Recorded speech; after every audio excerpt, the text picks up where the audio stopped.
હિંમતનગર ખબર ન્યૂઝમાં આપનું સ્વાગત છે। તો જોઈએ આજના મહત્વના સમાચારમાં। સાબરકાંઠા જિલ્લાના હિંમતનગર ઇલોલ રોડ પર આડેધડ લોડિંગ ગાડીઓ ઊભી રાખી અકસ્માતને આમંત્રણ। હિંમતનગર ઇલોલ રોડ પર આવેલી ફેક્ટરીઓના આગળના રોડ પર લોડિંગ ગાડીઓ ઊભી રહેતા ગંભીર અકસ્માત થવાની પૂર્ણ શક્યતાઓ રહેલ છે। આમ તો ઇલોલ રોડ ઇન્ડસ્ટ્રીઝ હબ બની રહ્યો છે, જેને લઈ દિન પ્રતિદિન ટ્રાફિકનો વધારો થઈ રહ્યો છે। એક બાજુ ફેક્ટરીઓ આગળના ભાગમાં માલ સામાન લેવા જવા માટે આવતી ગાડીઓનું લાઈન લગાવવામાં આવે છે અને બીજી બાજુ આ જ રોડ પર થઈ વિદ્યાર્થીઓ અને નાગરિકો અવરજવર કરી રહ્યા છે। સાથે સાથે આ રોડ ઉપર નાના મોટા અકસ્માત બનતા રહે છે। એક બાજુ સાંજના સમયે હિંમતનગરથી નોકરી કરીને ઇલોલ દાવડ ગ્રામ્ય વિસ્તારમાં આવતા નોકરીથી ઘરે તરફ આવતા રોડ પર ગાડીઓ ઊભી રહે છે, જે તંત્રને જોવાઈ આવતું નથી। બીજી બાજુ વળાંક હોવાથી અકસ્માતનો ડર લાગે છે।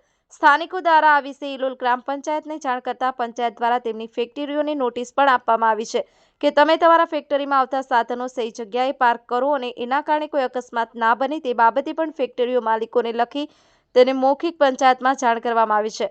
હાલ તો એ જોવાનું રહ્યું કે આ રોડ ઉપર ઊભા સાધનો પાર્ક હોવાથી અકસ્માત મોટો થશે ત્યારે બધાની આંખો ખુલશે। એડિટર ઝાકીર હુસેન મેમણ, હિંમતનગર ખબર ન્યૂઝ, સાબરકાંઠા।